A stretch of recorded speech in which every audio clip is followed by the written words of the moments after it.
पुरवी हेत भक्ताचा त्याचे चरणी लीन व्हावे शुद्ध भावे करुणी मुखी स्मरा गुरुदत्ता कोण दाता याऊने पायी करा तीर्थयात्रा गुरु समर्था भजावे म्हणे का जनार्दनी जनी वनी दत्तहा वाढलेले त्याचे चरणी लीन व्हावे शुद्ध भावे करू महायोग पीठे तटे भीमरथ्यावरं पुंडरीकाय दातुं मुनीन्द्रै समागत्य तिष्ठन्तमानन्दखण्डं परब्रह्मलिङ्गं भजे पाण्डुरङ्गम् पांडुरंगा करू प्रथम नमन पांडुरंगा करू प्रथम नमन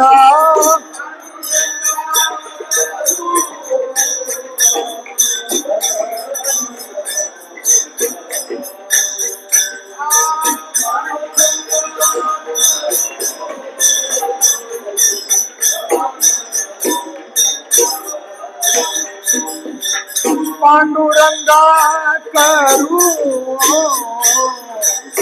प्रथम नमन पांडुरंगा करू प्रथम नम प्रथम पांडुरंगा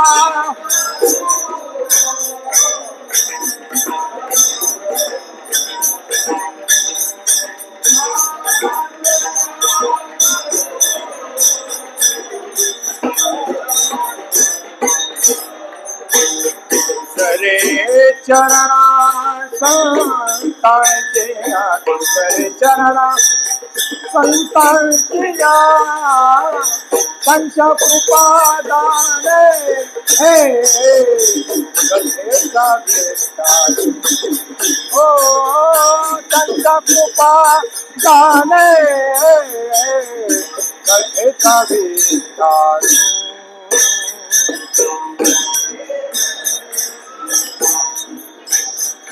सरे चरणा संतांच्या त्यांच्या कृपादाने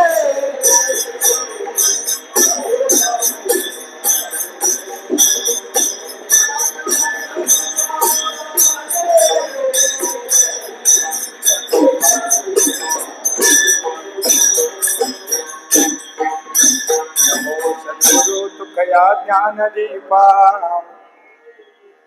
नमो सद्गुरु सच्चिदानंद रूपा नमो सद्गुरु भक्त कल्याण मूर्ती नमो सद्गुरु भास्करा पूर्ण कीर्ती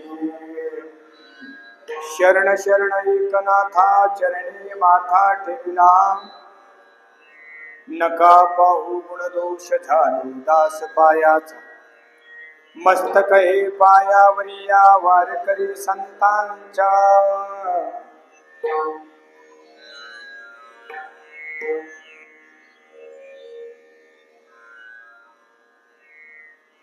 उदार दयाळ गुरुदत्त पुरवी हेत भक्ताचा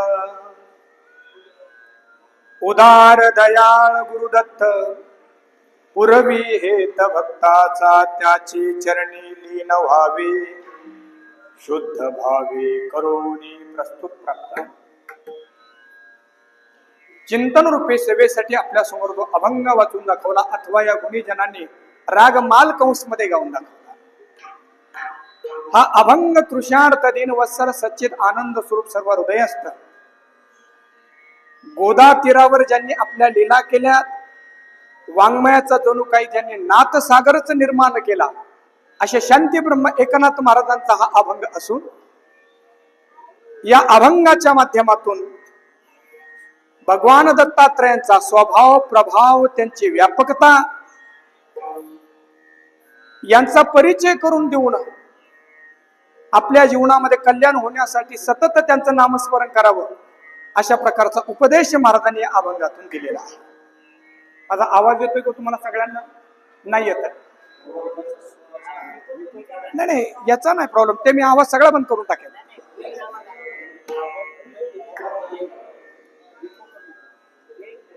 आवाज माझ्या स्वराचा नाही प्रॉब्लेम, तो नाही आहे. आवाज बाहेर चालला इथं येत नाही, समस्या त्याची नाही.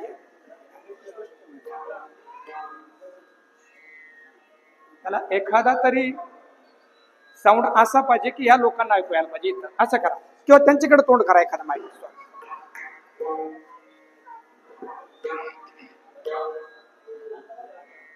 चांगला करा त्यांच्याकडे आवाज, म्हणजे त्यांना आणि त्याच्यामध्ये सोडा. मला वाटतं जे ऐकायला आले नाहीत त्यांचं कशाला आपण वाटतं की जे काम आहे ते काम बिघडायचं, जे लोक ऐकायला आले त्यांना ऐकायला आलं पाहिजे. करा तिकडे चांगलं तोंड करा, माईकवाले ते जे साऊंड येणे त्याचा चांगलाच तिकडे तोंड करा, चांगलं परिपूर्ण, म्हणजे त्याची शिट्टी वाजणार नाही. करा तोंड तिकडे. श्रीराम श्रीराम श्रीराम.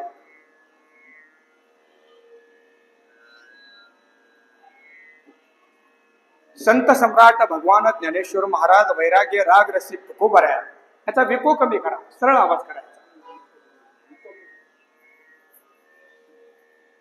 आजची उत्सव मूर्ती दत्तात्रय भगवंत, वारकरी संप्रदायाचा आराध्य दैवत रुक्मिणी, प्राण संजीवन भक्त वांछा कल्पतरू करुणा सिंधू कृपा सिंधू पांडुरंग परमात्मा यांच्या असीम अपार हेतुकी दयेमुळे, करुणेमुळे या पवित्र अशा मार्गशीर्ष महिन्यामध्ये, की ज्या महिन्याचं वर्णन करत असताना भगवंत म्हणतात मासाना मार्गशीर्षोहम, अशा मार्गशीर्ष महिन्यामध्ये पौर्णिमेची तिथी आहे, भगवान दत्तात्रयांची जयंती आहे. अशा या उत्सव काळामध्ये भगवान दत्तात्रयांचं गुणानुवाद या कीर्तनाच्या माध्यमातून आपण करण्यासाठी प्रवृत्त झालेलो आहोत. हा आपल्या जीवनातील परमभाग्याचा काळ आणि परमभाग्याचे क्षण आहेत. माईकचा आवाज अजून कमी केला तर चालेल. आहे का तिथं बसलेले ते? करा, कमी करा आवाज अजून. खरी का? खरं तुम्ही माझ्या पुढं पाहिजे, मागे मला काय दिसतंय? करा आवाज कमी करा अजून माझा. श्रीराम खरे का? श्रीराम श्रीराम श्रीराम श्रीराम. आवाज असेल तर मग तो हॅमिंग करेल फक्त. श्रीराम श्रीराम. आवाज किती? श्रीराम श्रीराम. आता लयच कमी झाला, आता कमी झाला खूपच. श्रीराम गुरुदेव. श्रीराम श्रीराम श्रीराम श्रीराम. कमी झाला खूपच. श्रीराम श्रीराम श्रीराम श्रीराम. आता पूर्णच बंद झाला.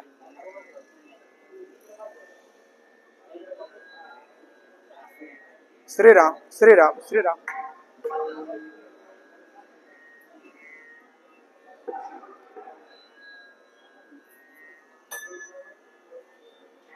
विठ्ठला विठ्ठला विठ्ठला विठ्ठला.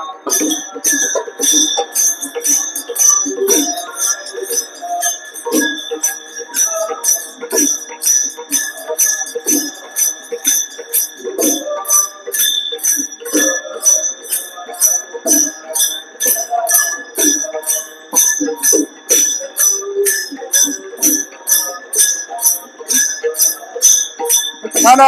आता बंद केलाय त्याने.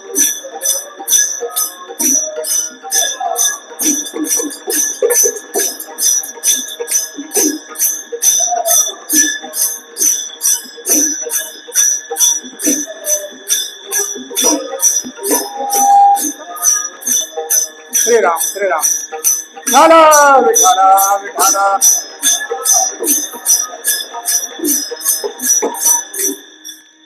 याचं तंत्र असं आहे. येतोय का आवाज आता? बरं ठीक आहे. आता आवाज फक्त आपण आतला ऐकूया, बाहेरचा आवाज सोडून देऊया, म्हणजे नाहीतर मग 5 इथंच वाजून जायचे. मुळामध्ये असं आहे की गोंधळ निर्माण करणं सोपं आहे, पण गोंधळामध्ये शांततेचं गीत गाणं अवघड आहे, लक्षात ठेवा. म्हणून जर ओरडायचं असेल, मध्येच कुरूर करायचं असेल तर सोपं आहे ते, पण त्याला योग्य स्वराची जोड द्यायची असेल, योग्य शब्दांची जोड द्यायची असेल, साहित्याची जोड द्यायची असेल, आणि संतांच्या भाषेमध्ये हळुवारपणा जर आणायचा असेल तर ते अवघड आहे बरं का. आजच्या काळामध्ये सुद्धा सरपंच साहेब, कीर्तनकार पूर्णपणे सोय अशी करतात की तमाशा आणि कीर्तन एकत्र करता यायला पाहिजे.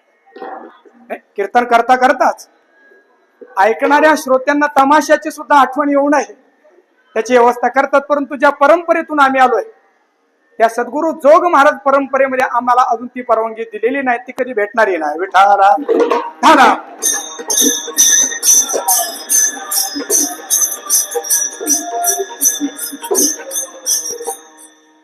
महाराष्ट्राचं आराध्य दैवत असलेल्या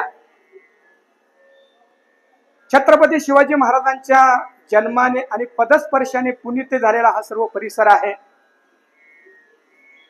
300-400 वर्षाचा काळोख महाराष्ट्रामध्ये दाटलेला होता.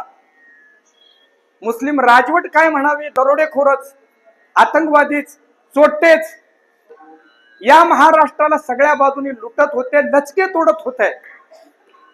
आणि 300-400 वर्ष या महाराष्ट्राला कोणी वारी उरला नाही.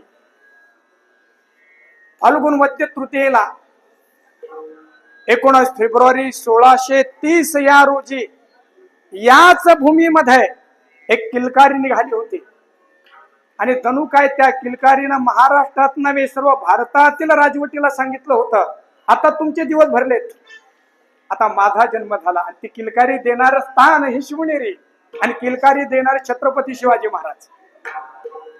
अशा महाराजांच्या जन्माने पुनीत झालेल्या, शिवाई मातेच्या कृपाशीर्वादाने पुनीत झालेल्या या संपूर्ण भारलेल्या परिसरामध्ये असलेलं श्री क्षेत्र कुसूर गाव आणि येथील भक्तिधाम दत्तनगर, समस्त कुसूर गावकरी मंडळी, पुणेकर भजनी मंडळ, मुंबईकर भजनी मंडळ या सगळ्यांच्या आयोजनामध्ये आदरणीय परमपूज्य प्रातस्मरणीय पोपटजी महाराज ताजने यांच्या सानिध्यामध्ये आणि आता त्यांच्या विचाराच्या सानिध्यामध्ये अनेक वर्षापासून आपण ही दत्त जयंती साजरी करतोय. याही वर्षामध्ये अतिशय उत्सवपूर्ण आणि उत्साहपूर्ण वातावरणामध्ये या दत्त जयंतीचं आयोजन होतं. त्या निमित्ताने होत असलेलं हे कीर्तन, या कीर्तनासाठी सर्वजण आपण समुपस्थित झालेलो आहोत. आवाज अजून मोठा वाटतो का? थोडा कमी करू, अजून अजून कमी.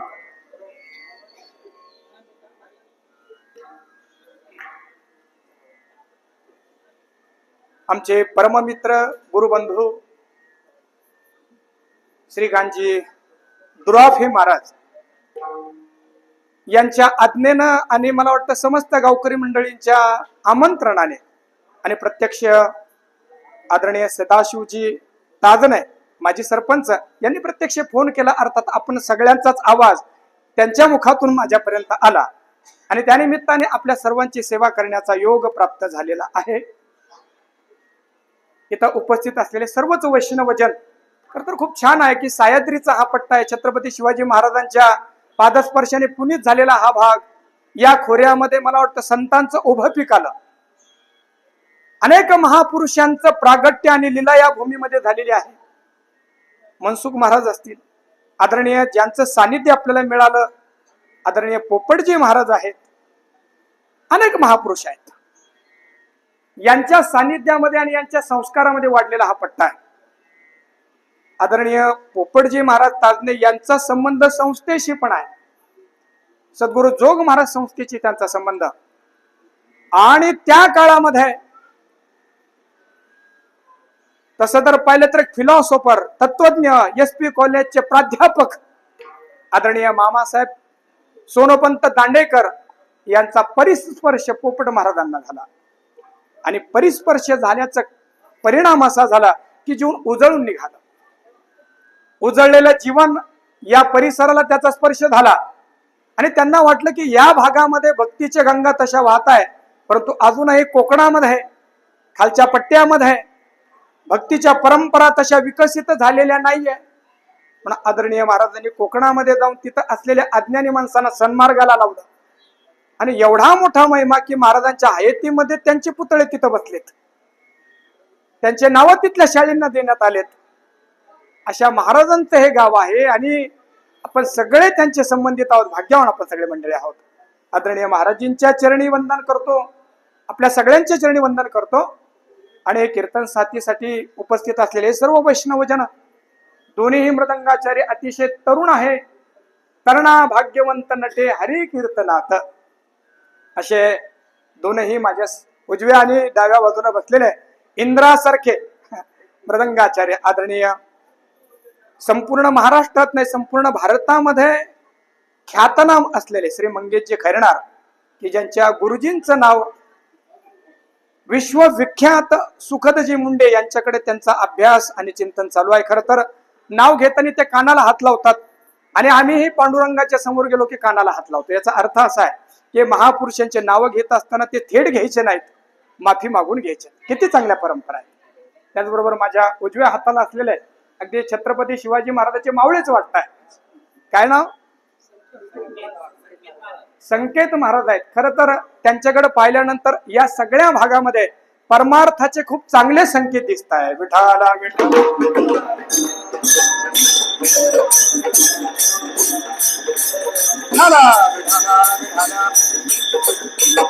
ज्ञात अज्ञात सर्व क्षेत्रातील मंडळी या ठिकाणी उपस्थित आहे. माझा सगळ्यांशी परिचय नाहीये. भगवान दत्तात्रयांच्या नावामध्ये सगळ्यांचीच नावं समाहित करून ज्या निमित्ताने आपण या ठिकाणी एकत्र आलेलो आहोत, त्या दत्त भगवंताचं काहीस गुणानुवाद, भगवंताचं स्वरूप, त्यांचा स्वभाव आणि दत्त भगवंताचं चिंतन करता करता त्या आनंदाच्या काही बिंदूंनी आपल्या जीवनाला आपल्याला सुगंधित करायचं आहे.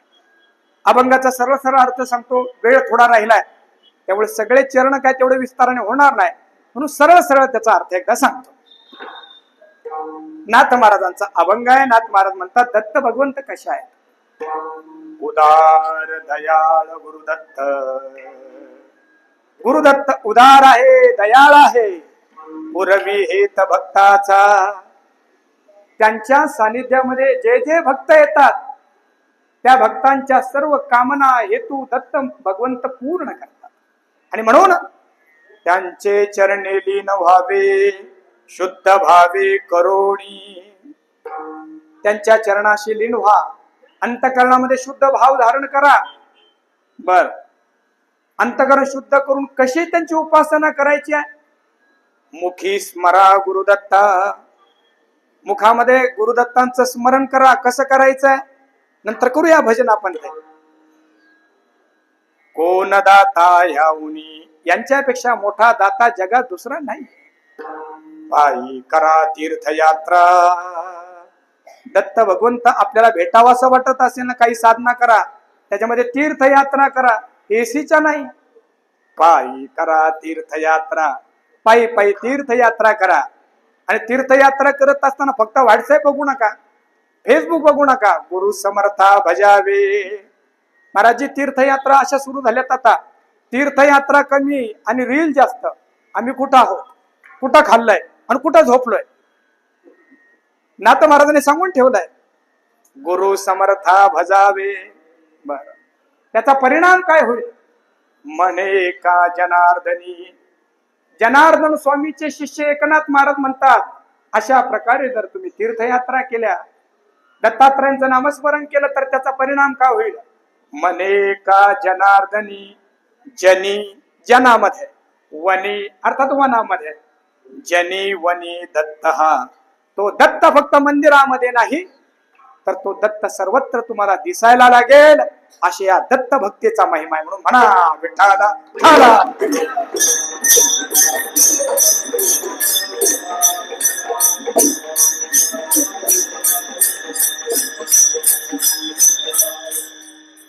वैदिक सनातन परंपरेमध्ये आपल्याकडे 10 अवतार भगवंताचे मुख्य सांगितले. ऐकायला येतं ना मी बोलतोय ते? भगवंताचे किती अवतार सांगितलेत सांगा बरं? 10 सांगितले. पण जर मी म्हटलं कोणते ते 10, तर तुम्ही म्हणाल तुमचं तुम्ही पहा. 10 आम्हाला माहिती आहे, पण कोणते कोणते 10 म्हटले ते आम्ही नाही, तुमचं तुम्ही पहा, आम्ही नाही सांगणार. एक लहान तुणी मोठा घास घेतो. हल्ली हिंदुत्वाचा मोठा फॅड आहे, असायलाच पाहिजे ते. हिंदुत्वाचा वर्षाव, हिंदुत्वाचा गौरव, हिंदुत्वाची निशाणी, हिंदुत्वाचं मोठेपण, हिंदुत्वाचा बडीवार संपूर्ण विश्वामध्ये मिरवल्या जातात. आनंदाची गोष्ट आहे. खर तर मधल्या काळामध्ये हिंदुत्व सुद्धा सॉफ्ट झालं होतं. हिंदूंचेच माणसं कपाळाला गंध लावायला घाबरायचे महाराज, आणि स्वतःला हिंदू सांगायला घाबरायचे दिवस चांगले थोडेसे. ते आता लाज वाटत नाही, कारण या देशाचाच पंतप्रधान स्वतः गंगेमध्ये स्नान करतो. त्याच्यामुळे पीएन स्नान करावंच लागणार आहे. पक्षाचा विचार नाही सांगायचं बरं मला इथं. आमचा एकच पक्ष आहे, तो पक्ष म्हणजे पांडुरंग आहे. आम्हाला कुणाच्या मार्गाने जायचं नाही, जे आमच्या मार्गामध्ये येत असेल ते येऊनच जातात. त्यामुळे पक्ष सांगायचं. विषय असा चाललाय आपला की हिंदू धर्माचा मोठा गौरव होतोय, आणि लोक म्हणताय की गर्व से को हम हिंदू, बरोबर केलाय. पण ज्यांनी हा अभिमान धारण केला त्यांना विचारा, बाबा तुम्ही हिंदू स्वतःला म्हणून घेतात, पण हिंदू धर्माची थोडीशी ज्याला फिलॉसॉफी म्हणतात, तत्वज्ञान, बरं ते सोडून द्या हो. हिंदू धर्माच्या काही देवता, हिंदू धर्माचे संत, हिंदू धर्माचे ग्रंथ माहिती आहेत का तुम्हाला? म्हटले नाही, त्याच्यासाठी नाही, फक्त निवडणुकीसाठी आमचं हिंदुत्व आहे. आमचं हिंदुत्व काय जीवनात आणण्यासाठी आहे का? किमान हिंदुत्वाचा एवढा मोठा गौरव होत असेल तर किमान आपल्याला आपले संत माहिती पाहिजे, आपले ग्रंथ माहिती पाहिजे, आपल्या नद्या माहिती पाहिजे, बरोबर केलाय. म्हणजे 10 अवतार कोणते ते आपल्याला माहिती पाहिजे. आजच्या काळामध्ये ते ऐकायला भेटत नाही. मला थोडं सोपं करायचं अजून याला.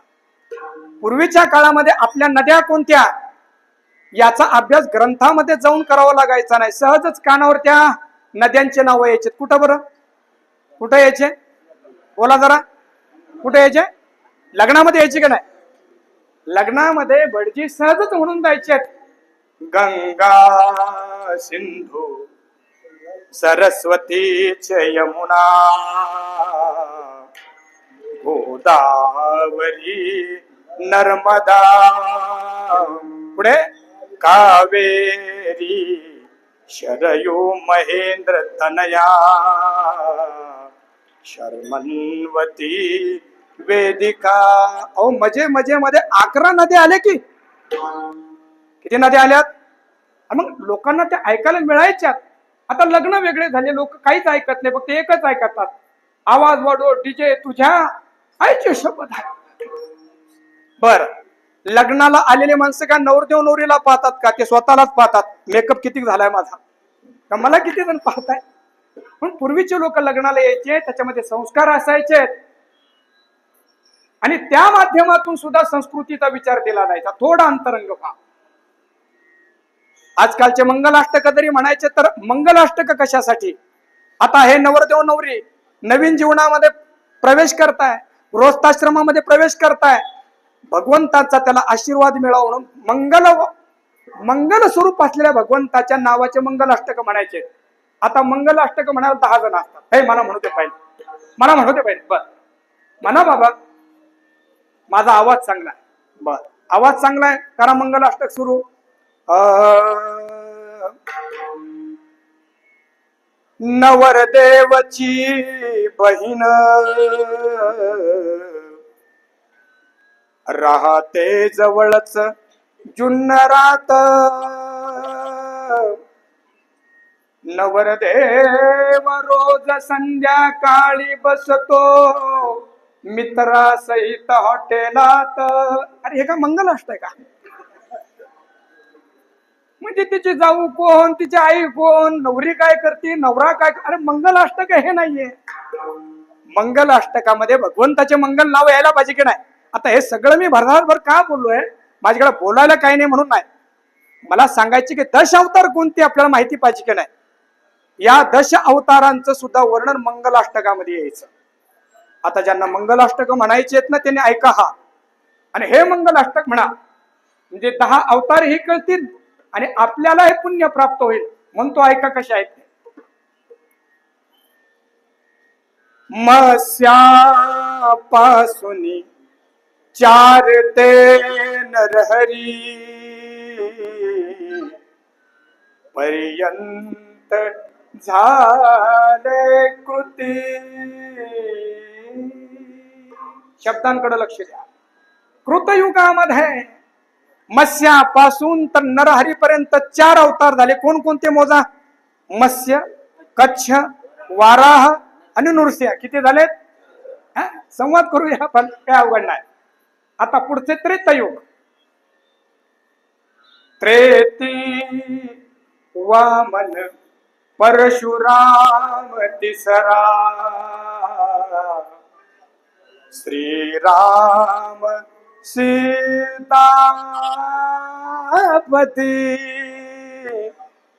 म्हणजे महाराज ते पण गोड म्हणावं लागतं. तुम्ही वा म्हटले म्हणून त्याचा अर्थ सांगतो थोडासा.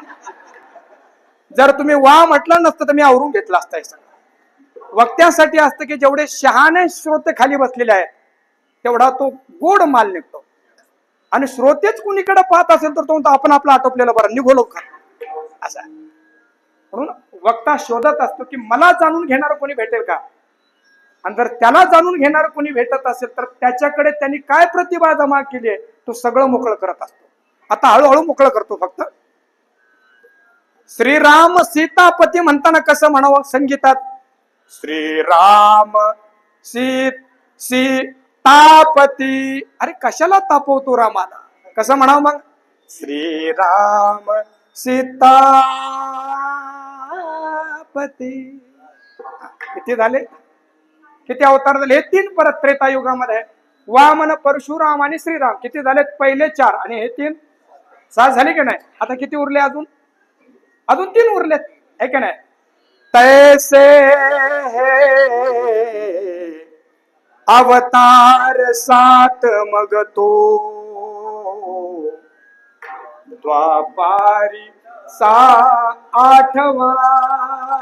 बघा जुन्या लोकांच्या पाठे बरे. द्वापार युगामध्ये एकच झाला. कोण तो? श्रीकृष्ण.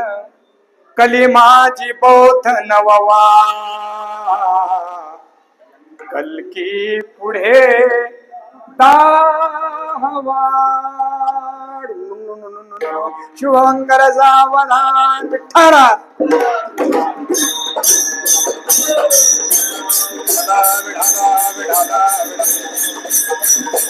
किती गोडा. मंगलाष्टक करता करता नवरदेव नवरीला आशीर्वाद देता देता त्यांचं लग्न लावता लावता भारतीय संस्कृतीची सहज ओळख करून दिली. काय अलौकिक होतं महाराज. आम्ही सुधारलो असो म्हणतोय, हल्ली सुधारलो नाही, आम्ही बिघडलोय. घरच्या चुली आम्ही बंद केल्या आणि हॉटेलवर लिहिले चुलीवरची भाकरी. मग घरची का बंद केली? घरी असलेले बांबूंच्या झोपड्या आम्ही पाडून टाकल्या आणि आता बांबू हाऊस घरची का पाडली? सुधारलो नाही आम्ही. आम्ही आम्ही अपंग होत चाललोय. आम्ही मागं आलोय. आमच्या भारतीय संस्कृतीने आम्हाला समृद्ध केलं. म्हणून भगवंताचे 10 अवतार ते आपण पाहिले. या 10 अवतारामध्ये दत्तात्रयांचा उल्लेख भेटत नाही. मग दत्तात्रयांचा उल्लेख कुठं आहे? भागवताच्या प्रथम स्कंदामध्ये महाराज. आता श्लोक म्हणून जातोय, वाणीला आपल्या पवित्रता प्राप्त व्हायला पाहिजे, आपल्याला कळो अथवा न कळो. षष्ठे अत्रे रपत्यत्वम व्रतः प्राप्तो न सूयया अन्वीक्षिकी मलर्काय प्रल्हादादिभ्य ओचिवान. श्लोकाचा अर्थ थोडासा सांगतो. षष्ठे अत्रे अपत्यत्वम. 6वा अवतार भगवान दत्तात्रयांचा झाला. कुणाच्या माध्यमातून? अत्री आणि अनुसया यांच्या माध्यमातून भगवान दत्तात्रयांचं प्रागट्य झालं. काय केलं त्यांनी? अन्वीक्षिकी. अन्वीक्षिकी म्हणजे ब्रह्मविद्या. या ब्रह्मविद्येचा उपदेश त्यांनी अलर्क, प्रल्हाद इत्यादिकांना दिला. अर्थात भागवतामध्ये जे 24 अवतार सांगितले त्या 24 अवतारातील 6वा अवतार म्हणजे भगवान दत्तात्रय. विठाला झाला.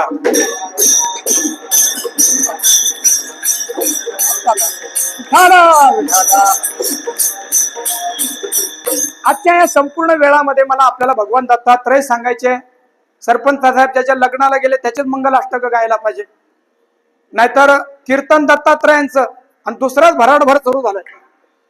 मी कुठून आलो, मला कुठं जायचं? अरे तुला कोण विचारतो कुठं जायचं, कुठून आलाय तू ज्यासाठी आलाय ना ते सांगायला पाहिजे की नाही. म्हणून अशा प्रकारचे कीर्तन आपल्या किती हृदयापर्यंत येतील, त्यापेक्षा भगवान दत्तात्रय माझ्या समोर आहे. आपल्याला तर सांगायचंच कीर्तन, पण खऱ्या अर्थाने दत्तात्रय भगवंताची कृपा आपल्यावर व्हावी म्हणून करायचं आहे. भगवंताचे अनेक अवतार झालेत आणि हे अवतार आपले आपले काम झाले की निघून गेले. पण गुरुचरित्र पारायणामध्ये एक गोड विचार आला की दत्त भगवंत आल्यानंतर परत गेलेच नाहीत. बघा ना किती गोड आहे. अवतार ही उदंड होती, उदंड अवतार होते, सवेची मागुती विलया जाती. आपलं काम झालं की ते अवतार विलयाला पावतात. परंतु तैसी नव्हे दत्तमूर्ती, तैसी नव्हे दत्तमूर्ती, नाश कल्पांती असेना, नाश कल्पांती असेना. दत्तमूर्ती मात्र अशी आहे की ती आली पण परत गेलीच नाही. म्हणून भगवंत दत्तांना म्हटलंय स्मर्तृगामी दत्तात्रय. मनापासून जो दत्तात्रय भगवंताचं स्मरण करेल ना, आज आत्ता ताबडतोब दत्त भगवंत उभे राहते. दत्त माझा दीनानाथ, दत्त माझा दीनानाथ,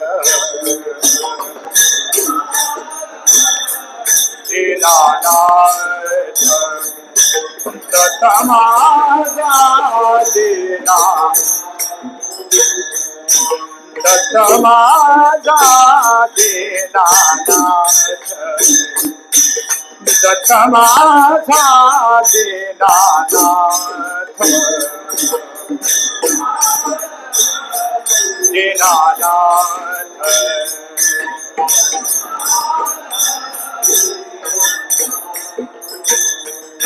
भक्ताला उभा सतत. नाथ महाराजांचा दाभंग आहे. नाथ महाराज बोलताय दत्त माझा, शब्द आहे का, मुलगा माझा, बायको माझी, असं माझं माझं म्हणतोय. पण कुणीतरी एखादा विराळा म्हणतो, तो म्हणतो दत्त माझा, दत्त माझा, दीनानाथ, दीनानाथ, दीनानाथ, दत्त माझा, दत्त माझा, दीनानाथ. भक्ताला उभा सतत, दीनहीन भक्तांसाठी दत्त कायम उभा आहे. कुठं उभा आहे?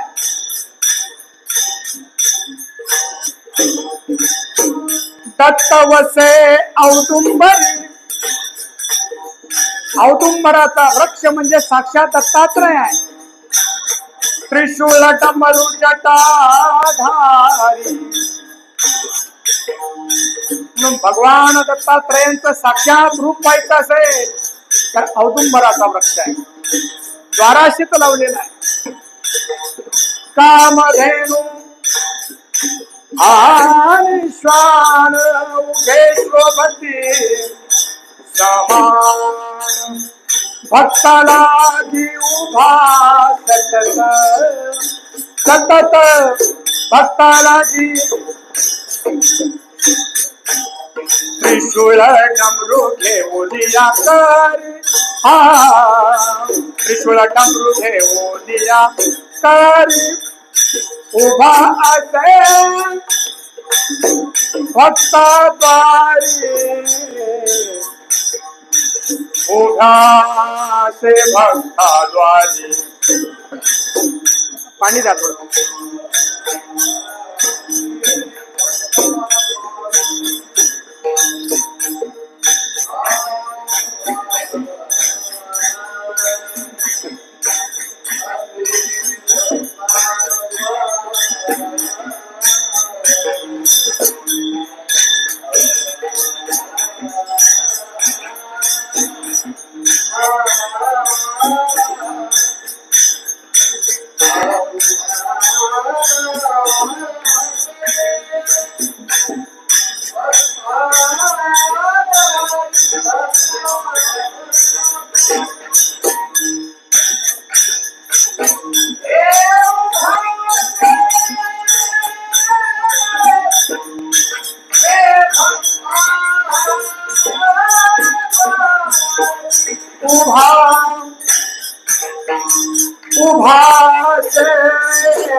भक्ताद्वारे जागम जाग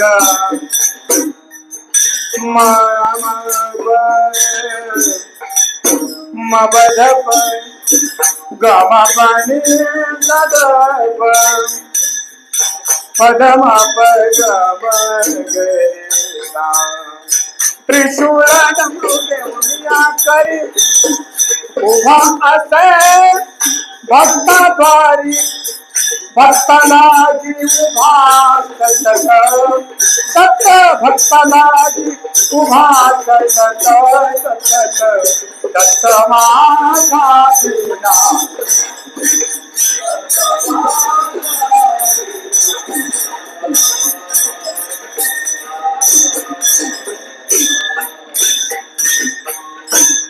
दत्त माझा दीनानाथ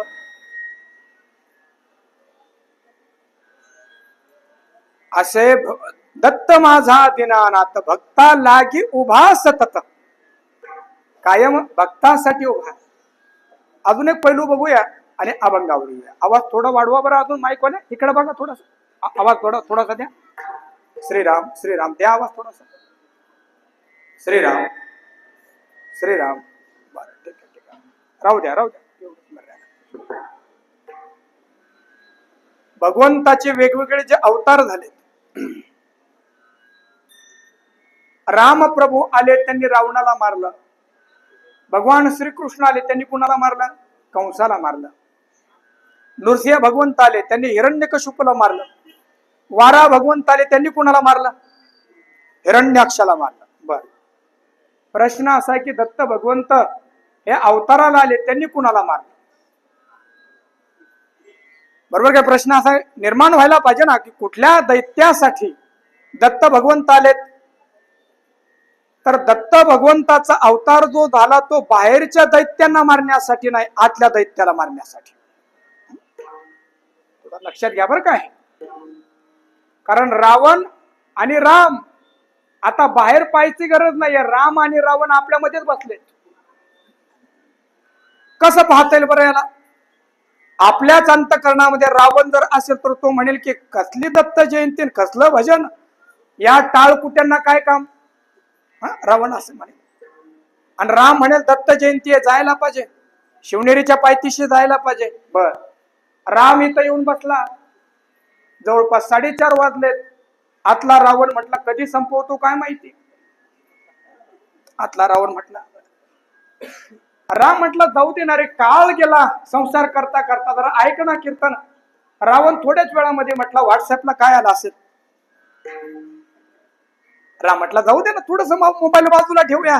अरे विकृती निर्माण झाली. हे मोबाईल पाहता पाहता फोन आला नाही तर आल्यासारखा वाटतोय. आता भ्रम व्हायला लागले थोडेसे.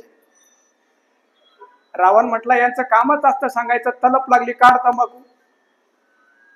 मी रावणाचं सांगतो इथला नाही कोणाचं. राम म्हटलं कीर्तन होईपर्यंत तरी थांबायला पाहिजे. चला सोडा हे काय बोलत बसू. फक्त प्रश्न असा आहे की राम जिंकेल का रावण जिंकेल? कोण जिंकेल काका? समोरच तुम्ही. कोण जिंकेल? राम जिंकेल की रावण जिंकेल? हा कीर्तनात बसलेत म्हणून तुम्ही राम म्हणताय, बरोबर आहे. त्याचं खरं उत्तर असं आहे काका की ज्याचं खाद्य जास्त असेल तो जिंकेल. बरोबर नाही? ज्याचं खाद्य जास्त असेल तो जिंकेल. रावणाचं खाद्य जगाच्या बाजारात भेटतं, तर रामाचं खाद्य दत्त दरबारात भेटतं. लक्षात टाळी वाजवत आणि त्याच्यात थोडासा दम असू द्या. आणि काय होईल? काय टाळी वाजवण्यासाठी फक्त हातच मोकळे असावे लागत नाही, मन हे मोकळं असावं लागतं. वाजू के नको? ब्लड सर्क्युलेशन होतं चांगलं. म्हणून वाजवताना जेही करायचं ते मनापासून करायचं. म्हणून दत्त भगवंताने काय काम केलं? दत्त भगवंताने आतमध्ये असलेल्या माणसांचे शत्रू मारलेत.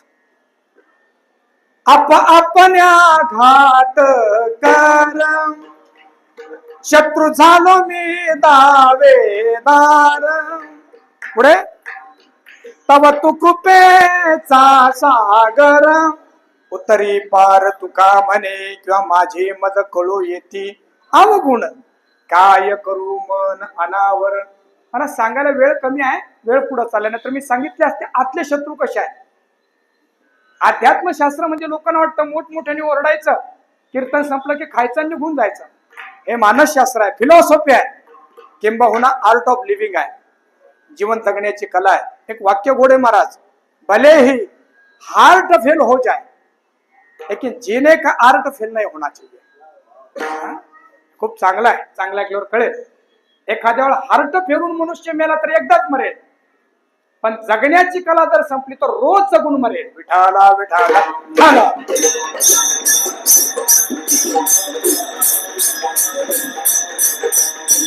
म्हणून दत्तात्रय भगवंत जे आहेत, मी सकाळपासून बोलत आलोय महाराजजी, खूप चांगला आहे का. भगवान दत्तात्रय चमत्कार दाखवणारं दैवत नाही, तर माणसांना समजदार बनवणारं दैवत आहे. अलग लक्षात काय बोललो मी. भगवान दत्तात्रय चमत्कार दाखवणारं दैवत नाही, मग माणसाला समजदार बनवणारं दैवत आहे. कसं समजदार बनवायचं त्याचा खूप विस्ताराने विचार आहे महाराज. एकनाथी भागवतामध्ये आपण जर गेला तर अवधूत आणि दत्तात्रयांचा संवाद, अवधूत आणि यदूचा जो संवाद आहे इतका गोड आहे, समजून घ्यायला पाहिजे. अर्थात भगवान दत्तात्रयांनी आतमध्ये असलेले शत्रू मारले. कोणते ते शत्रू आहेत.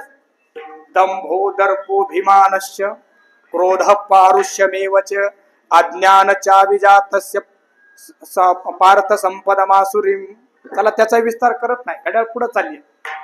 दत्तात्रय भगवंताने आतमधल्या शत्रूंचा विनाश केला. अजून एक, भगवान दत्तात्रय म्हणजे 3 देवतेंचे एकत्रीकरण आहे, बरोबर की नाही. कोणकोणत्या देवता एकत्र आहे बरं. ब्रह्मदेव, विष्णू आणि महेश, शंकर भगवंत. पण कधीतरी विचार केला का आपण ह्या 3 देवता म्हणजे काय. 3 देवता म्हणजे काय बघू ना. ब्रह्मदेव, जो निर्माण करतो तो ब्रह्मदेव, जो पालन करतो तो विष्णू, आणि प्रलय करतो तो शंकर. काय सांगायचं दत्त भगवंताला. जेव्हा तुम्ही कुठल्या कार्याला सुरुवात करतात तेव्हा तुम्ही ब्रह्मदेव असतात, आहे का नाही. कार्याला सुरुवात केली तेव्हा तुम्ही ब्रह्मदेव आहात. त्या कार्याचं परिपालन केलात तेव्हा तुम्ही विष्णू आहात. माणसाला कार्य निर्माण करता येतं, कार्य सांभाळता येतं, सोडता येत नाही, बरोबर का नाही. म्हणजे ब्रह्मदेवही होता येतं, विष्णू होता येतं, पण एकदा का बसलो खुर्चीवर का मग 4 माणसांनीच बाहेर काढावं लागतं, सुटत नाही. काय सांगायचं इथं दत्त भगवंताला. कार्य निर्माण करा, त्याचं पालनही करा, पण एक दिवस वेळ आल्यानंतर लोकांना कंटाळा येण्याच्या अगोदर सोडून द्या. दत्त बाहेर नाही, दत्त तुमच्यात निर्माण होईल. विठाला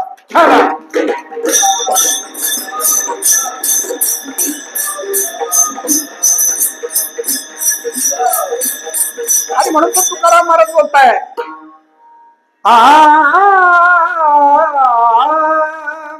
तीन शिरे सात, तीन शिरे सात,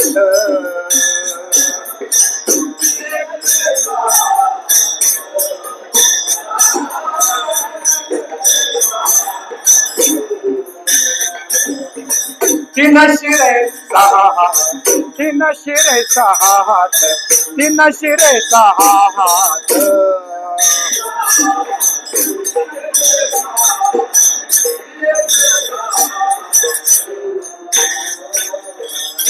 ज्यांना 3 शिर आहे, 7 आहे, त्या 3 देवता एकत्र झाल्या.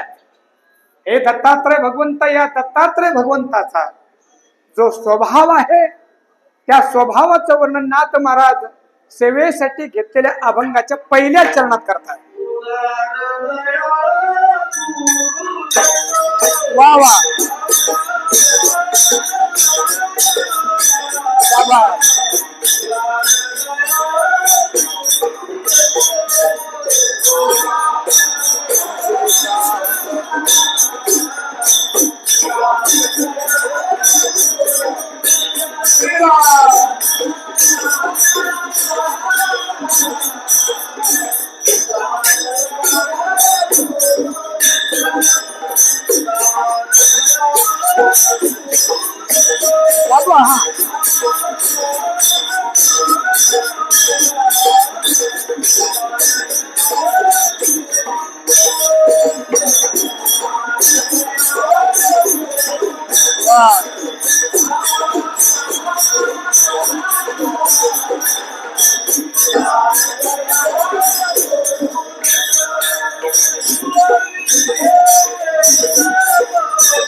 वा वा, किती गोड चाल गायली महाराज, खूप गोड आहे. हे वारकरी परंपरेची धरोहर आहे, हे जपायला पाहिजे आपण. उदार दयाळ गुरुदत्त पूर्वी हेत भक्ताचा. कसे ते दत्त? तीन शिरे सात तया माझे दंडवत असा जो दत्त आहे तो कसा आहे? उदार दयाळ. ते उदार आहे, दयाळ आहे, ते गुरुदत्त आहे. आणि पूर्वी हेत भक्तांचा, भक्तांच्या सगळ्या कामना पूर्ण करणार. एकच मुद्दा या चरणातला फक्त बोलायचा की भगवान उदार आहेत आणि दयाळू आहेत. जगामध्ये माणसं हे दोन एका ठिकाणी येत नाही. उदार पण असावे, दयाळू पण असावे. उदार आणि दयाळ हा शब्द, हे विशेषण फक्त भगवंत आणि संत यांच्या ठिकाणी लावल्या जातात. म्हणून संत श्री ज्ञानेश्वर महाराजांच्याकडे सगळ्या संतांनी पाहिलं. त्या ज्ञानेश्वर माऊलींच्या बाबतीमध्ये सुद्धा उदार कृपाळ माझा ज्ञानेश्वर, तया नमस्कार वारंवार. संत सुद्धा उदार आहे, दयाळ आहे. दत्तात्रय भगवंत उदार आहे, दयाळ आहे. हे का दोन दोन मी बोलतोय? थोडस खाली होऊन सांग.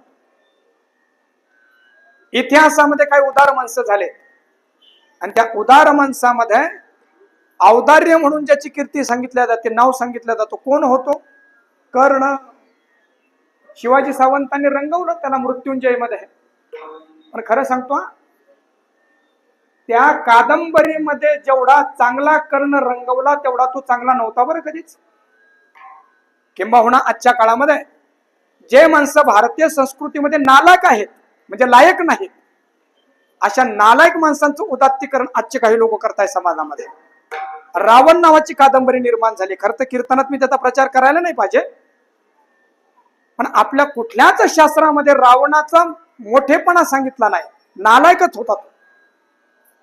परंतु त्या रावणासाठी सुद्धा कादंबरी लिहिली एका लेखकाने, तिकडचा आहे मराठवाड्यातला, आणि बेस्ट सेलर पुस्तक येते, वाचताय लोक त्याला. बरेच लोक जाणून बुजून या परंपरेमध्ये माती कालवण्याचं काम करताय. मी कशासाठी बोलतोय? कर्ण उदार होता, उदार होता, बरोबर आहे, उदार होता असेलही, पण तो दयाळू नव्हता हो. भर सभेमध्ये रजस्वला द्रौपदी 4 दिवस तिला झाले, श्री धर्मानुसार 4 दिवस तिचे पूर्ण झाले, केस सुकत बसलेली होती. ती घटना मला पूर्ण सांगायची नाही. त्या दुःशासनाने तिला ओढीत ओढीत आणलं. त्यांचा काय विचार होता की या भरसभेमध्ये एका साध्वी स्त्रीला नग्न करावं. 5000 वर्षापूर्वी, लक्षात ठेवा. आता सोडून द्या, आता पहिल्याच लग्न आहे, अजून काय लग्न करायचं? कळालं का नाही काय माहिती? आता पहिलेच कपडे काढले, आता दुसरे काय काढायचे? आता पूर्ण पतिव्रता असलेल्या द्रौपदीला त्या भरसभेमध्ये आणला आणि तिची साडी ओढून तिला नग्न करायचंय भरसभेमध्ये. दुर्योधनाच्या जवळ बसलेला तो कर्ण, आणि तो कर्ण सांगतो दुर्योधनाला, दुर्योधना, सुंदर द्रौपदी आहे, मला असं वाटतं पांडवांचं काय, तुझ्या मांडीवर तिला बसवायला पाहिजे. आणि लक्षात ठेवा, कर्णाच्या सांगण्यावरून दुर्योधनाने द्रौपदीला आपली मांडी दाखवली होती. लक्षात ठेवा, दुर्योधनाने द्रौपदीला आपली मांडी दाखवली होती, आणि तीच मांडी फोडून त्या रक्ताने द्रौपदीचे केस धुतले होते भीमदादा. ज्या कर्णाचा एवढा मोठा गवगोवा करतात ना, असेल उदार तो कंस उदार असेल. दुर्योधन उदार असेल, रावण उदार असेल, पण दयाळू नाहीये. मग दयाळू कोण? उदार दयाळ, ज्यांच्या ठिकाणी औदार्य पण आहे, दया पण आहे. उदार दयाळ गुरुदत्त. खूप विस्तार करताय. उदारता हे दयाळूपणाचं विशेषण आहे. काय दया त्यांनी केली आपल्यावर, काय त्यांची उदारता. अरे मनुष्य देह मिळाला हीच मोठी दया आहे. मनुष्य देह मिळाला, दिले इंद्रिय हात पाय कान, डोळे मुख बोलावया वचन, जेणे तू जोडशे नारायण, नासे जीवपण भवरोग. एक वाक्य सांगू महाराज, आपण सगळे भजन करणारे मंडळी आहात, खूप गोड वाक्य आहे. विद्या वाचस्पती जगन्नाथांना पवार म्हणून महाराष्ट्रामध्ये एक वादळ होऊन गेला अध्यात्मातला. एक वाक्य बोलायचे, नवीन लोकांना कळणार नाही ते, पण ज्यांनी जुने कीर्तन ऐकले त्यांना कळेल. मोठा फिलॉसॉफर होऊन गेला वारकरी संप्रदायातला. ते असं म्हणायचे की देवाची भक्ती काही मिळण्यासाठी नाही करायची, जे मिळालं त्याची कृतज्ञता म्हणून करायची. काय शब्द आहे हो? काही मिळवण्यासाठी नाही, जे मिळालं त्याची कृतज्ञता म्हणून भक्ती करायची. जने हा जीव दिला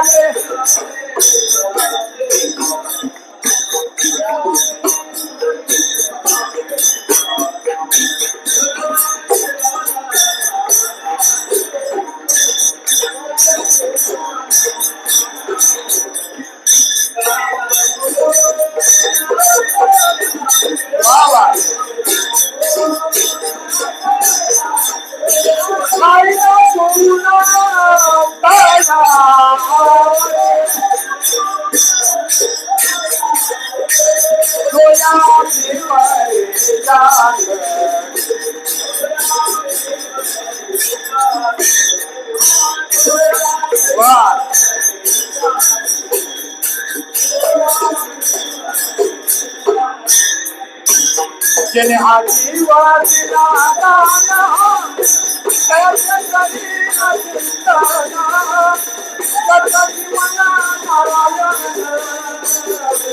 काही न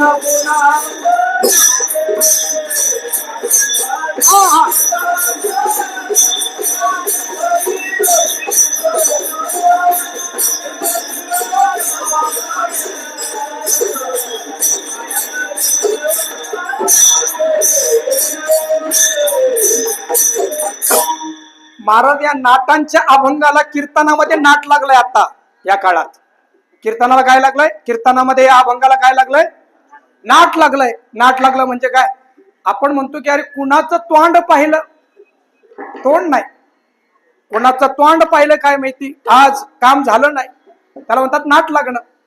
तसं आज कीर्तनामध्ये नाट लागलंय. नाट म्हणजे अभंग येत नाही, मग काय काय येतं कशाला सांगू मी?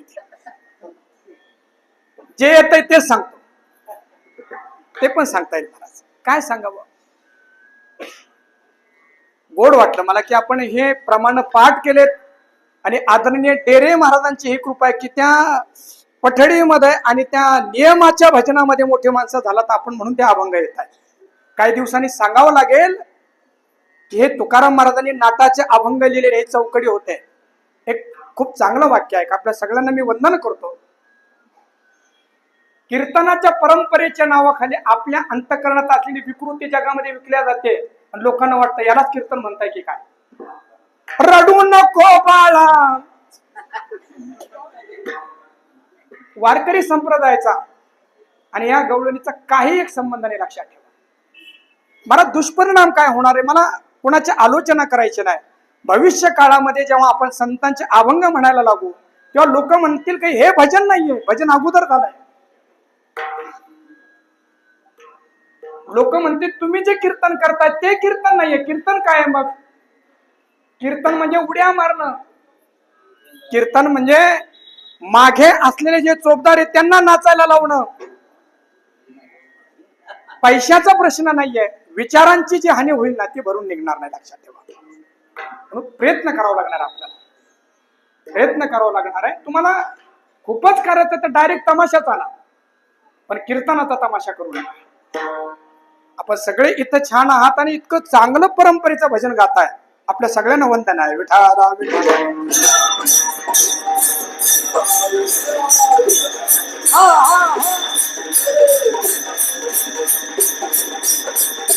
आणि आता आपण जे मृदंग वाजता की तुमच्यासाठी क्लासिकल वगैरे हे इथपर्यंत ठीक आहे, पण आपला वारकरी बाजी सुटायला का नकोय.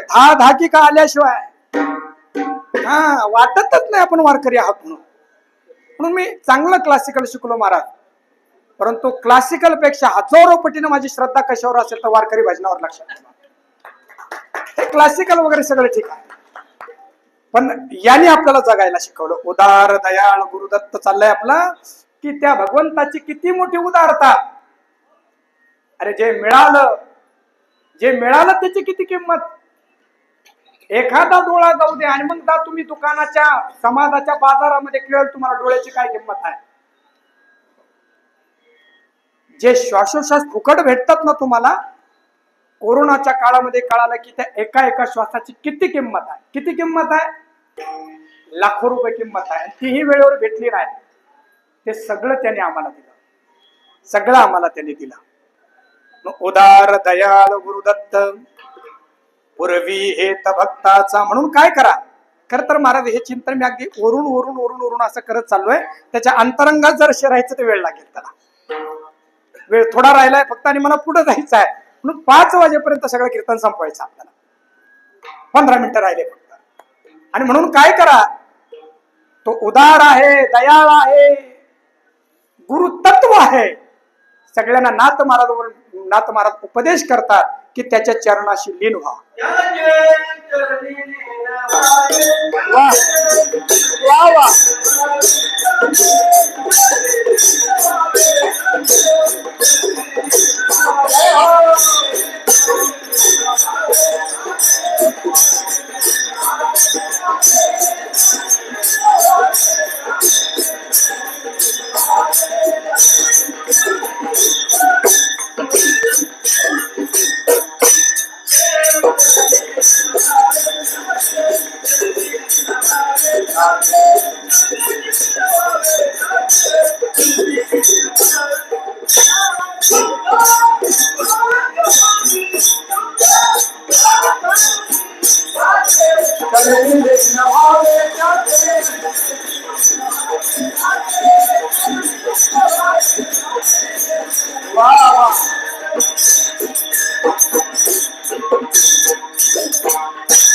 सोनोपंत मामासाहेब दांडेकर आपले रूप पाहता लोचनी या चालमध्ये म्हणायचे.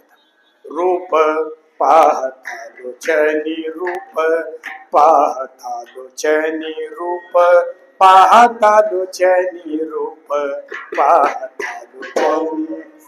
त्याचे चरणी लीन व्हावे, शुद्ध भावे करुणी. गोड आहे. त्यांच्या चरणाची लीन व्हा. दत्तात्रय भगवंताच्या चरणाजवळ जाऊन लीन व्हा. जिथं चप्पल काढल्या तिथले आपले अहंकार मत्सर तिथं सोडून द्या आणि इथे येऊन पूर्ण अंगाने त्यांच्या चरणी लीन व्हा. आणि पुढे ऐका ना, शुद्ध भावे करुणी. गोड शब्द सांगतो. बऱ्याच वेळी नमस्कार देवाला असतो, मागणं जगाचं असतं, भाव अशुद्ध असतो. साधू संत असं म्हणतात की अरे जगाचं किती जरी मागितलं तर तृप्ती मिळणार नाही. दत्त भगवंताला मागावं असं की भगवंता एक दिवस तुझं दर्शन माझ्या जीवनामध्ये व्हावं, हा शुद्ध भाव. त्याचे चरणी लीन व्हावे, शुद्ध भावे करुणी. काय करा अजून? मुखी स्मरा गुरुदत्ता. नाही दाता पुढे, नाही दाता दुसरा. मुखाने भगवान दत्तात्रयांचं नामस्मरण करा. नाथ महाराजांचा उपदेश आपल्याला एकदा करूया. दिगंबरा दिगंबरा दिगंबरा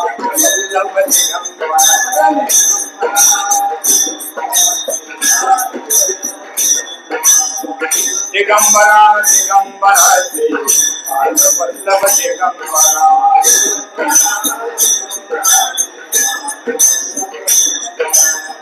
दिगंबरा दिगंबरा दिगंबरा.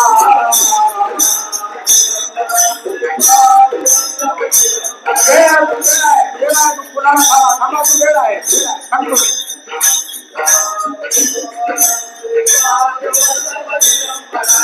दिगंबरा दिगंबरा श्रीपाद वल्लभ दिगंबरा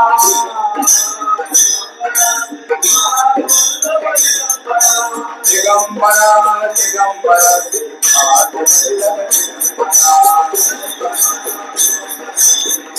वल्लभ त्याप्रमाणे ताळी वाजवून दिगंबरा दिगंबरा श्रीपाद वल्लभ दिगंबरा दिगंबरा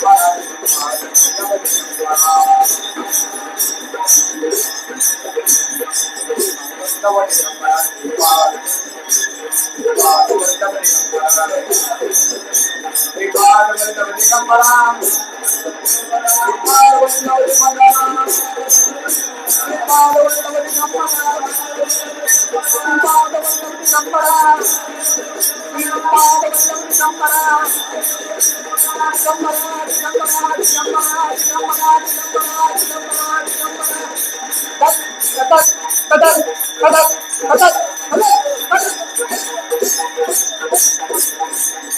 दिगंबरा दिगंबरा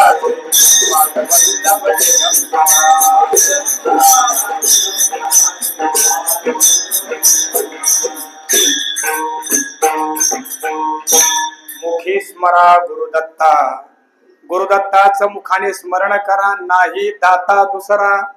महाराज एकच प्रसंग सांगतो, दुष्ट घड्याळ पुढे जाण्याचा अवकाश मला देत नाही. जगामध्ये अनेक दाते आहेत.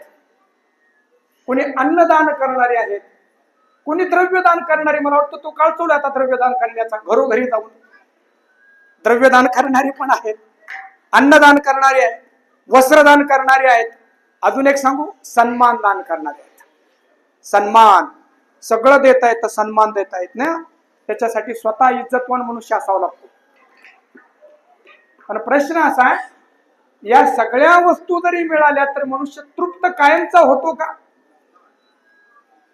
सकाळी गुलाबजामुनची पंगत झाली, म्हणजे इथं नाही कुठं तरी, एवढे खाल्ले की केल्यानंतर गुलाबजामुन दिसायला लागले. अहो म्हटलं घ्या ना अजून एक. नाही म्हटलं तर वर आलं, म्हटलं ताबावरून खाली एक अजून. नाही आता जर तुम्ही गुलाबजामुन दिलं तर मरेल मी. पण झाले खूप छान, कारण ते खव्याचे आहे, मैद्याचे नाही, सुंदर केले. तृप्ती झाली की नाही, तुमचं झालं खूप चांगलं हो, पोट भरलं पण मन नाही भरलं. मग म्हणजे डब्यात टाकून द्या, संध्याकाळी खाऊ. अर्थात व्यवहारामध्ये कितीही मिळालं तर तृप्ती होत नाही. इथं शब्द जे वापरले, नाही दाता दुसरा, हा, याच्यासारखा मोठा दाता नाही. मग दाता कुणाला म्हणावं? गोड आहे. तुकाराम महाराज म्हणतात, दाता तोची एक जाना. सगळ्यात मोठा दाता कोण?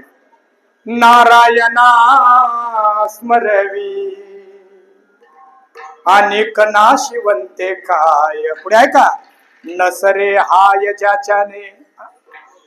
जगातलं किती जरी मिळालं,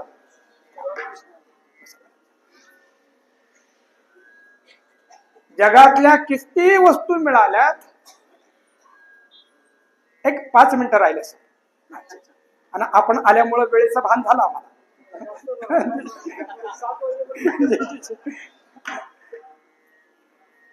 जगामध्ये किती वस्तू मिळाल्यात म्हणजे तृप्ती होईल. तुकाराम महाराज म्हणतात, किती जरी मिळाले तर तृप्ती होणार नाही. एकमेव भगवंताचं नाव असं आहे की त्याने मनुष्याच्या जीवनामध्ये तृप्ती होत आहे.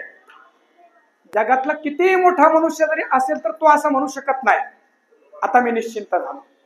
तो नाही बाबा, खूप व्यस्तता आहे, मरायला सुद्धा वेळ नाही. तू नको, जेव्हा यायचं तेव्हा तू काढेल मरायला. तृप्ती नाही. पण एकमेव तुकाराम महाराज सारखे हे संत महापुरुष म्हणतात की आम्ही तृप्त झालो. जगातल्या कुठल्याही पुरुषाची ही हिंमत नाही बरं तोंडाने म्हणण्याची आम्ही तृप्त झालो म्हणून. आता निशांतीने पावलो विसावा. पुढे आहे का, खुंटलिया धावा तृष्णेची नाथ महाराज म्हणतात की दत्त असं दैवत आहे की याच्यापेक्षा मोठं दैवत नाही. महाराजी संध्याकाळच्या कीर्तनामध्ये मी याचा विस्तार करेल. आता फक्त जाता जाता 2 मिनिटांमध्ये हा किती मोठा दाता ते सांगतो. 5000 वर्षापूर्वीचा काळ आहे. यदू नावाचा राजा आपल्या राजधानीमध्ये राज्य करत होता. आणि या यदूचा महिमा असा सांगितला की अनेक समुदायामध्ये सुद्धा त्याला महापुरुष ओळखता येत होता. ही किमया आहे माणसं ओळखण्याची.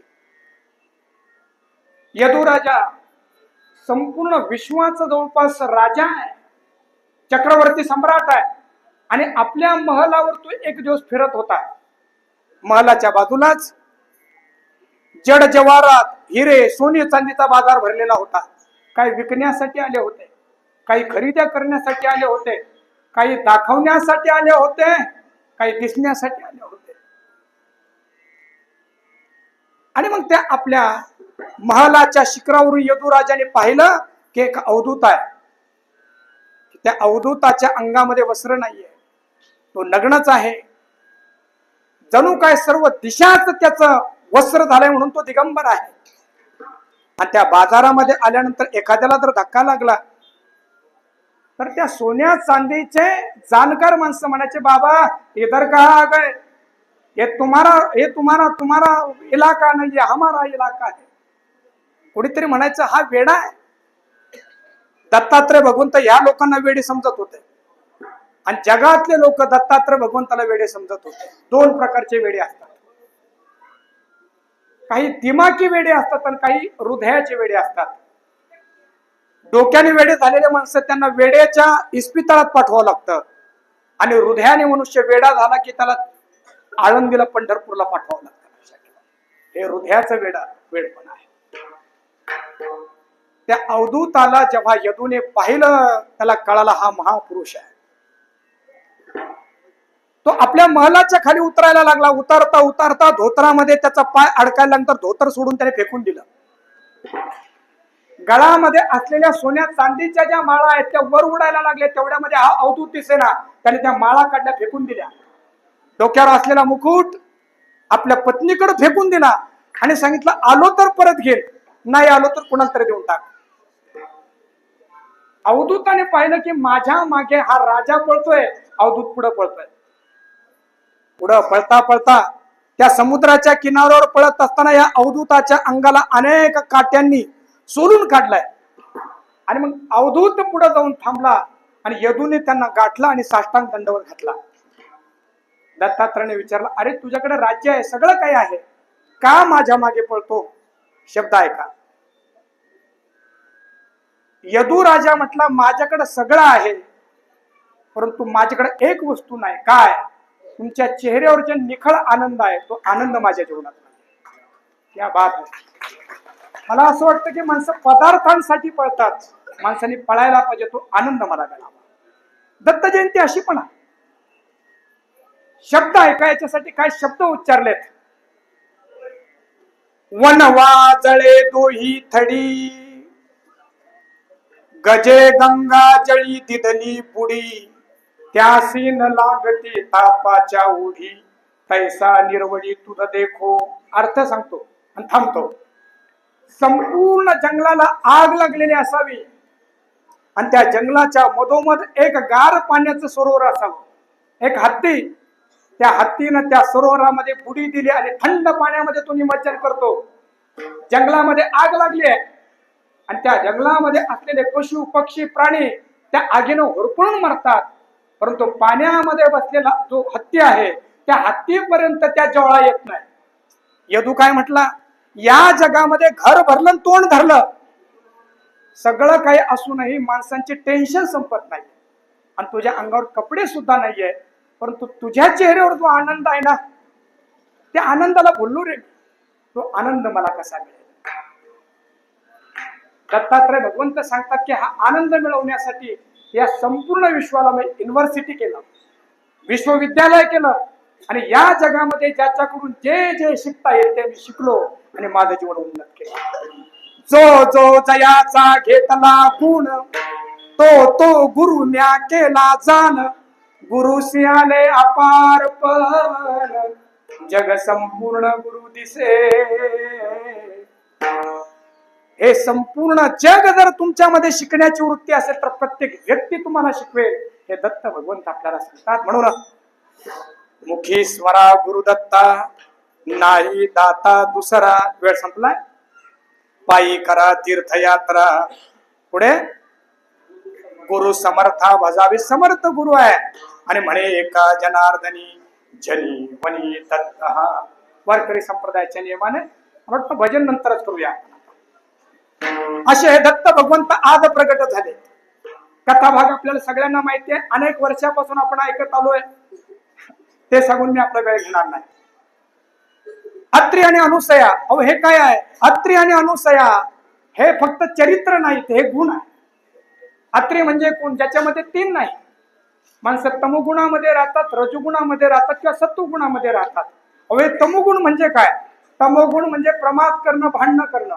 रजोगुण म्हणजे काय? नुसता लोभ. आणि सत्वगुण म्हणजे काय? ज्ञानाचा अभिमान. या तिन्ही गुणांच्या पलीकडे जे गेले त्यांचं नाव अत्री आहे. आणि अनुसूया काय? असूया म्हणजे स्पर्धा.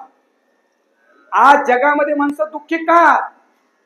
पडोसी की शान और अपनी जली जान, असं होत. माणसानं विचारलं तुम्ही का रडताय? म्हणजे आमचे शेजारी हसताय म्हणून. अनुसूया म्हणजे काय? तिच्या जीवनामध्ये कुणाची स्पर्धाच राहिली नाही, तिचं नाव अनुसूया. त्या बात आहे. म्हणून जिथं दत्त येतात, जिथं अत्री येतात, अत्री म्हणजे तिन्ही गुणाच्या पलीकडे असलेला बाप आहे आणि कुणाची स्पर्धा न करणारी माय आहे, त्या घरी भगवान दत्तात्रय येतात. असं वाटतं आता पण असंच होईल. स्पर्धा संपल्या आणि गुणातीत अवस्था आली की भगवान दत्तात्रय येतात.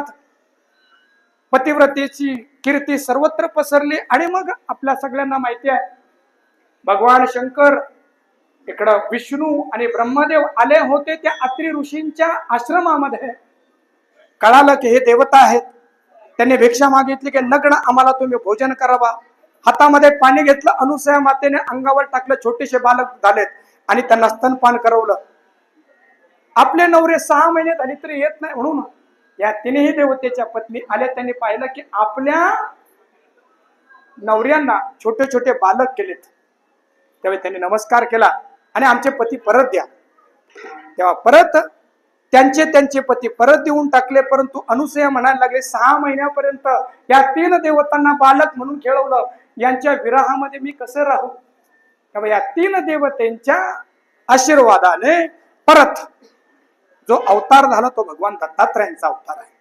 धरी अवतार विश्वतारावया. फुलं आलेत ना. अत्रीची अनुसया गरोदर. छान आहे. या विश्वाचं तारण पालन करण्यासाठी अवतार धारण केला दत्तात्रय भगवंताने. पण कुणाच्या घरी? अत्री आणि अनुसयाच्या घरी. ऋतुकाळ हेमंत, नक्षत्र रोहिणी. रोहिणी नक्षत्रामध्ये, हेमंत ऋतूमध्ये. आणि पुढे शुक्ल पक्ष दिनी पूर्ण तिथी. पूर्ण तिथी म्हणजे दिवस माळवण्याचा दिवस आहे. शुक्ल पक्षाची पौर्णिमा आहे. तिथी पौर्णिमा, मास मार्गशीर्ष. मार्गशीर्ष महिना आहे आणि पौर्णिमा तिथी आहे. सगळ्यांना पूर्ण करण्यासाठी चालेत ना. आणि म्हणून गुरु तो वासर उत्सव काळ.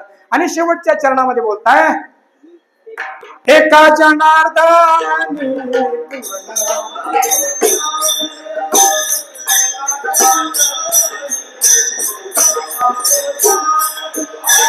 एका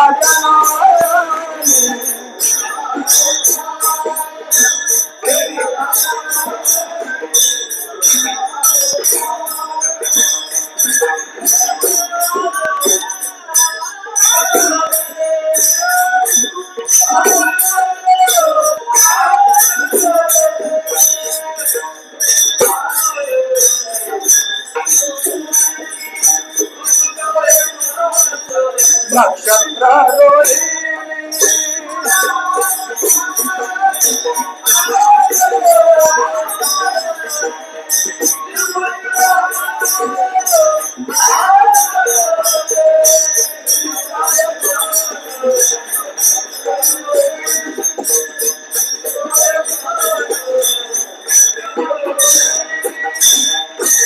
हातामध्ये असलेले जे पुष्प आहे, एकत्र करायचं. बरं बरं, मग काय करायचं? अच्छा, आपल्या हातामध्ये असलेली जी फुलं आहेत ती फेकू नका, कारण तर ते फेकल्यानंतर परत एकदा त्यांना जमा करावं लागेल. बऱ्याच वेळेस फेकणं सोपं असतं, जमा करणं अवघड पडतं. असं होतं साहेब. म्हणून पसारा एवढाच मांडावा की लवकर आवरता यावा. जास्तच पसारा मांडला की मग आवरणं कठीण झालं. म्हणून पसारा न करता, अहो अध्यात्म हे, ज्याला जगण्याचा सेन्स आला नाही तरी काय कीर्तन करावं, काय भजन करावं, हे जगण्याची पद्धती आहे. म्हणून आपल्या हातामध्ये असलेली पुष्प ते घेण्यासाठी आपल्यापर्यंत तिथले आपले व्यवस्थापक आणि ट्रस्टी, ज्यांना म्हणतात ट्रस्टी, या शब्दाचा अर्थ की जगाने ज्यांच्यावर विश्वास करावा. ट्रस्ट, विश्वास, बरोबर ना? विश्वस्त, ज्यांच्यावर खऱ्या अर्थाने विश्वास ठेवला जावा, अशी मंडळी आपल्यापर्यंत येतील.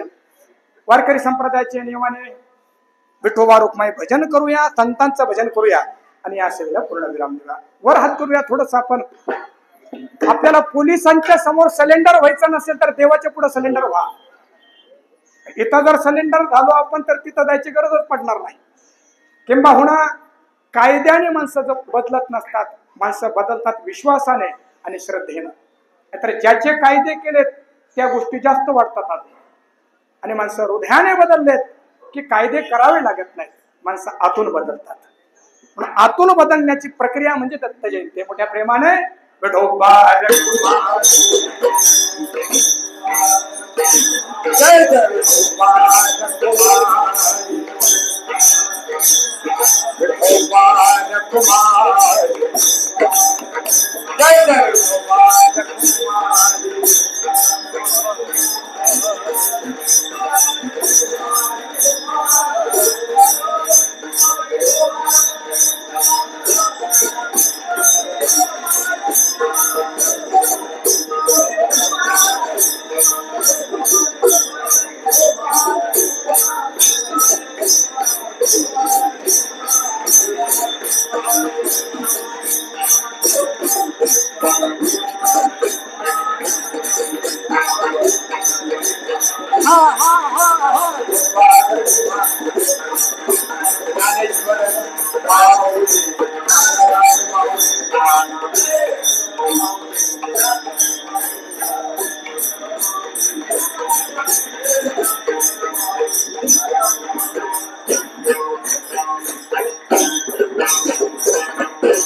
या दत्त जयंतीच्या निमित्ताने भगवान दत्तात्रयांकडे आपण प्रार्थना करूया की त्यांच्या जीवनामध्ये जी समजदारी आली, त्यांच्या जीवनामध्ये जी व्यापकता आली आहे, ती व्यापकता आपल्या जीवनामध्ये यावी अशी आपण भगवान दत्तात्रयांच्या चरणी प्रार्थना करूया. आदरणीय शिवसेना पक्षाचे, मी आपला परिचय नसल्यामुळं, काय नाव साहेबांचं? संतोषजी चव्हाण साहेब यांची उपस्थिती या ठिकाणी झाली. खरोखर नावाप्रमाणेच संतुष्टता चेहऱ्यावर आहे. त्यामुळे आम्ही फक्त एवढंच म्हणू की दत्त भगवंताच्या कृपेनं आपला संतोष कायम आपल्या ठिकाणी राहावा अशी आपण दत्त भगवंताच्या चरणी प्रार्थना करूया. आणि खूप चांगलं आपण मला सहन केलं जवळपास 2 तास, त्याबद्दल आपल्या सगळ्यांना धन्यवाद देतो. कारण आजच्या काळामध्ये 15 मिनिटाची रील पाहणारे माणसं 2 तास जेव्हा कीर्तन ऐकतात तेव्हा त्यांना पुरस्कार द्यायला पाहिजे. कारण माणसांची एकाग्र राहण्याची शक्ती फक्त 15 सेकंद 50 सेकंदावर आली. वारकरी कीर्तन कशासाठी लागेल? माणसं मनोरुग्ण न होता त्यांच्या बुद्ध्या शाबूत राहण्यासाठी सुद्धा वारकरी संप्रदायाचे कीर्तन लागतील भविष्य काळामध्ये. झाली सेवा भगवंताच्या चरणी आणि आपल्या सगळ्याच वैष्णवजनांच्या जनांच्या चरणी समर्पित करून या सेवेला पूर्ण विराम देऊया आणि थांबूया. विठ्ठल